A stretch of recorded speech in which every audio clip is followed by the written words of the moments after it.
Has this ever happened to you? You get stuck on the floor at your cousin's house, nothing but maybe a blanket and some pillows, and you gotta sleep there the whole night. Sorry, Kaylin. I'm Marlena Burka Coates. I'm gonna show you how we can actually make this comfortable.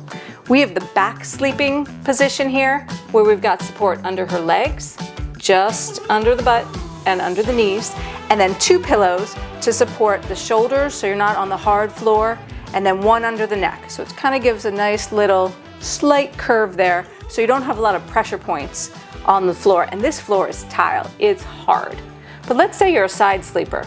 Let's go on our side, Kaylin, and tell me how it feels. We're just gonna show you like 1 pillow, not gonna put the supports in yet. Try and make it comfortable. How's that feel? Not very comfortable at all. So you've probably got the pressure points on your hips and your shoulders. So put this one in front, where we're gonna get it under your belly and your ribs, and tuck it in there. And then we're gonna put 1 in the back, and we're gonna have them almost touching. So you're really putting a support under all your pressure points to cushion it from this really hard floor. So roll forward, and I'll tuck it under here on all the sore parts that would be touching the floor. And then we have a lot of smushed up pillow for your neck. All right. And then you can stack your knees and bring them a little closer if you want. Keep them together, because that'll help the pelvis here not get twisted.